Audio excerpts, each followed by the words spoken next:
the people who really changed course, the people who intervened to change the story, to stomp on the tail of that Democratic victory and make the Democrats look weak and confused and divided and aimless,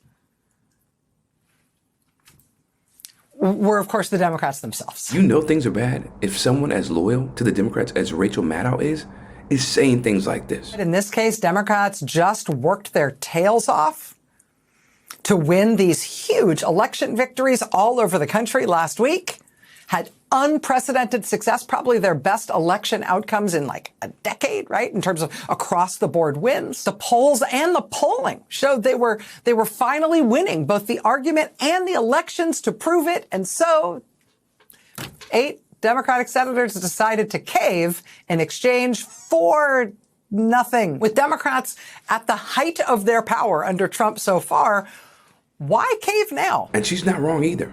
Here's Speaker Mike Johnson's own words about the sham pinky promise deal the Senate agreed upon. Mr. Speaker, can you guarantee whatever the bill passes the Senate on ACA, you'll give it a vote in the House? Look, we're going to do in the House what we always do, and that is a deliberative process. I mean, we have to find consensus on whatever their proposal is. As you know, I do not guarantee the outcome of legislation or dates or deadlines or anything. I got to vote consensus among the members, and that is what we will do. But it's not exactly as we've always done, exactly as I always do. But it's not guaranteeing outcomes. No, I don't. I can't guarantee. But on the short-term issue of the people who with the subsidies, and that's going to expire at the end of the year, will you have a vote on the issue as your 13 Republicans, frontline Republicans, people that you're the speaker because of them? Yes. They're in districts that are vulnerable. Sure. Will you have a vote so they can vote? The very people that you were citing in the letter believe we have to have real reforms. So what I'm committed to, and I have all along, this has never changed, is a deliberative process that we do in the House. We have a very small margin.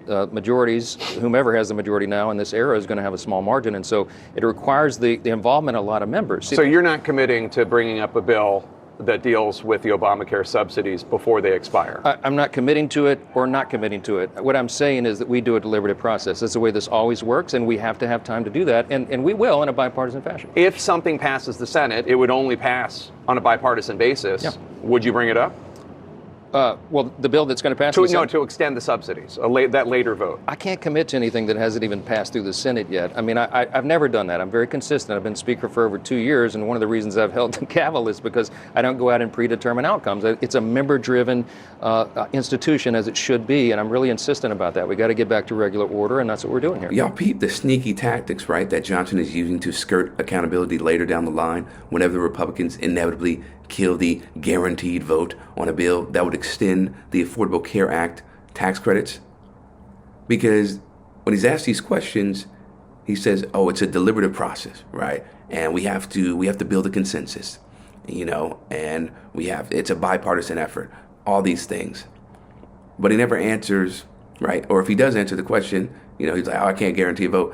Then that lets you know where his mind is, right? Because he says, I can't guarantee the outcome, right, of any votes. I don't predetermine outcomes. And then for him to say, I'm not committed to it or I'm not committed. Like all these things that he's doing are ways, if you're not highly aware, for him to avoid accountability when that does happen, right? When the Republicans do kill the vote on the bill. So it's not that slick, but if you aren't really tapped in, it could go over your head where like, okay, maybe he is really, working to get something done for these Affordable Care Act tax credits. No. It's very, very obvious once you see the full picture. But for me, what really disturbs me is the centrist Senate Democrats caving to the Republicans and giving away all their negotiating leverage for a pinky promise. For a pinky promise. What was it all for? What do you stand for? Do y'all see what you're doing? You're hurting the American people who are hurting right now. You're not holding the line whatsoever. Republicans and Trump, they were getting bad press and the PR wasn't looking good for them. But instead, you decided to cave. You know what? let's stop fighting. It doesn't work. What? Spineless. The people that voted, right, to end the shutdown, the Democrats, spineless. Number one, there may be a few Republicans who would vote for it. I don't think 13 would. But it doesn't matter.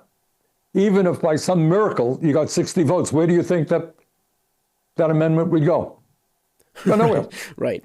Speaker Right. Johnson has made it very clear that he's not going to entertain it. Trump would never cite it. So it is an empty gesture, and that bothers me. It bothers me that people want to raise false hopes. Oh, we're going to bring forth an amendment. That amendment ain't going to go anyplace. Period. End of discussion. Bernie is absolutely correct in asserting that the Republicans were not negotiating in good faith, and they aren't actually motivated to fix the healthcare system because they only care about themselves. As long as they're good, their families are good, and their donors are good, that's all they care about. So when they're negotiating, you really can't believe what they're saying. Especially if they're like, oh yeah, we'll help you. We'll make X, Y, Z happen. No, baby. No, they won't.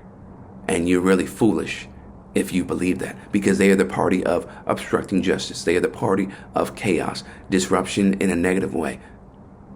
The party of penalizing everyday Americans because of their own selfish interests. It is gross, it's repulsive, it's offensive. And the fact that we, again, had Democrats cave to them is appalling and pathetic. I think what Tuesday's election showed is the American people are sick and tired of Trumpism, the idea that we have a president now who is prepared to literally starve children and illegally cut back, refuse to expend SNAP money is outrageous. And the idea that you have a president now who wants to double premiums for 20 million Americans is equally outrageous. We had the American people on our side. We should have continued that fight. I think the Republicans would have yielded. Angus is right. A lot of people are hurting. Nobody feels good about this.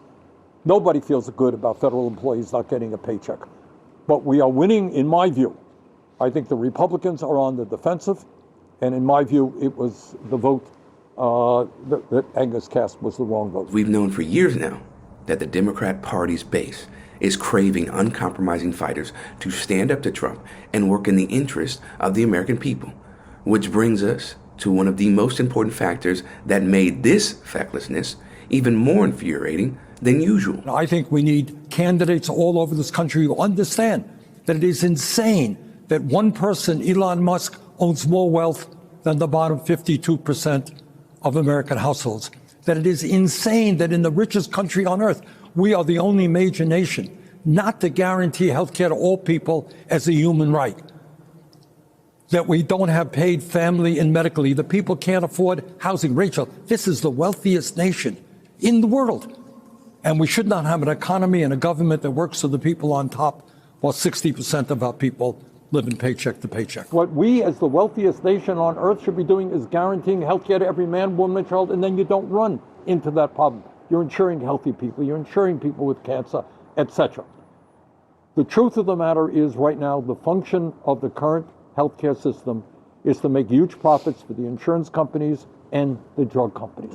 It is a wildly inefficient, bureaucratic system that is driving doctors and patients and everybody else crazy. It is unaffordable. We need to get rid of it. In my view, move to a Medicare for all single-payer program. So this capitulation shows that centrist Democrats would rather cut deals with fascists than work with the left flank of their own party. Which tells me, and any other people, right, who want to have actual change, progressivism is the only thing that can save the Democratic Party as it stands now. Because this whole moderate Democrats and centrist Democrats, that ain't gonna get it done. That ain't gonna get it done whatsoever. Progressivism is the answer. It's the way to go. And the people are very clear about that, especially in the time we're in currently. Rebel HQ, I'm Chris Williamson. We'll see you next time.